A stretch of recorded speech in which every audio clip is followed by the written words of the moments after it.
These are the irreversible negative consequences of making bad decisions. And I've done some horribly bad choices in my life, all with the best intentions, but with the most disastrous outcomes. So why is that? And what can we do to make decisions that genuinely feel good and then will give us the best possible outcome? The thing is, maybe you didn't know that we have 3 different brains: in the head, in the heart, and the gut, that all influence your decisions. And using only your head brain to decide, let's say, who to marry, can leave you feeling utterly lonely and unfulfilled in your relationship. Using only your heart to calculate what mortgage you can afford might put you in financial bankruptcy.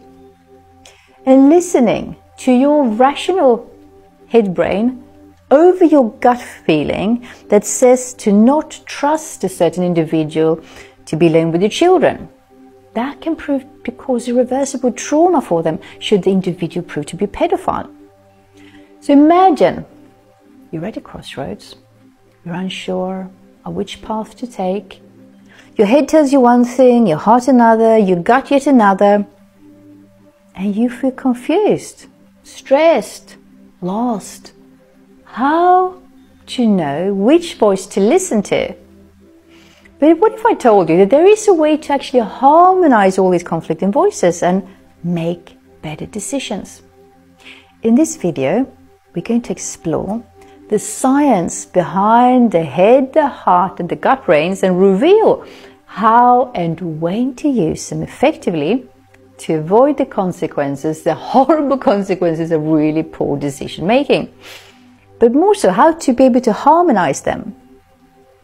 And at the end of the video, I'm going to reveal the most important thing that can completely make or break everything that I talk about in this video. Our head brain, the neocortex, is responsible for cognitive functions like reasoning and problem solving, while the heart brain, with its network of cardiac neurons, is associated with emotions and intuition. And lastly, our gut brain, or enteric nervous system, influences our instincts and gut feelings. And these 3 brains, they communicate through the vagus nerve, one of the longest nerves in the body, shaping our thoughts, emotions, and instincts. Research in sage journals reveals that the gut, the heart, and the head, they are truly functioning brains with this complex network of billions of neurons. They sense, they learn, they communicate, and they can change. So let's briefly explore each brain and their individual functions. Let's start with the classic brain, the head brain. The neocortex. It is the center of our logical and analytical thinking. The head brain allows us to process information, plan, communicate with others effectively. It's responsible for cognitive thinking functions like reasoning, cognition, perception, language, problem solving, with 86 billion neurons. It processes and sends information through synapses, electrical impulses, and hormones, enabling creativity and conscious thought. Utilize your head brain when making data-driven decisions, solving complex problems, or engaging in tasks that require critical thinking and analysis. The heart brain, with 40,000 neurons, sends emotional signals to the head brain, and research from the Heart Math Institute shows that the heart sends a lot more signals to the brain than the other way around, influencing emotional experiences and cognitive function. It functions independently, connecting to personal values, emotions. Communication occurs through electrical signals and chemicals, and the heart brain refers to the network of neurons in the heart, which is capable of processing and storing information independently from the brain. It is associated with emotions, intuition, and our sense of connection with others. Access your heart brain when making decisions that involve personal values, relationships, or emotional well-being. Use it to cultivate empathy, compassion, and emotional intelligence. The gut brain, or enteric nervous system, is this complex system of 100 million neurons lining our gastrointestinal tract. It regulates hormones, metabolism and blood pressure, and communicates bidirectly, backwards and forwards, with the head brain, influencing emotions.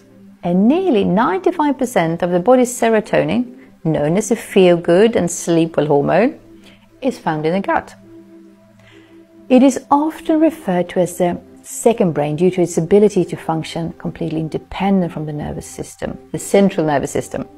The gut brain is linked to our instincts, our intuition, and of course, the gut feeling. So trust your gut brain when making quick decisions that require instinctual judgment, when your intuition is guiding you towards a particular choice. And in particular, use it to recognize your body's signals and your body's needs. These three brains, they communicate, as I've mentioned before, through the vagus nerve, primarily flowing information actually upwards from the heart and the gut to the head. They work together in the decision-making process, leading to smarter, more intuitive decisions when they're all considered. And research from Unitech Institute of Technology supports this idea. So it's not just some airy-fairy belief. There's science behind it as well. For our three brains to function well, so that we can make these good decisions, we need to keep our physical body, the hardware, as healthy as possible. So physical exercise, deep breathing, and a good diet has a direct impact on our cognitive abilities and decision-making abilities. Exercises that stimulate the vagus nerve, like massage, eye movements, humming, chewing, tapping, trigger points, and breathing exercises like pranayama, they stimulate the vagus nerve, thus helping to harmonize all the three brains and optimizing their communication and coherence. So, now, I will tell you the most important thing that you need to know about good decision making. And it has to do with energy and with presence. You need to be consciously present to make good decisions.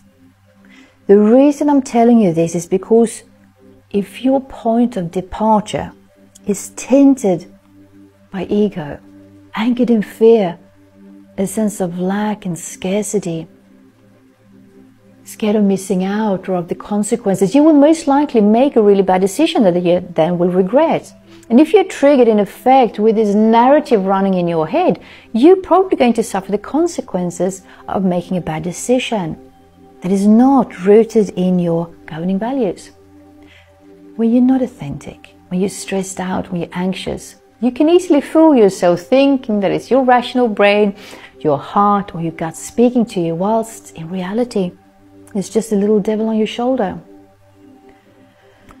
The worst decisions I've made in my life, and I've made a lot of them, they will be tinted by fear, by ego filters, and with this story in my head that I believed in. Through mindfulness exercises, deep breathing, still meditation, and meditation in motion like yoga and tai chi, you become more consciously present, and from that space you can make decisions that feel good, both as you make them and when you reap the fruits of them. Download my latest book, True Happiness, 101 Ways to Find Inner Peace and Joy, for free in the link in my bio.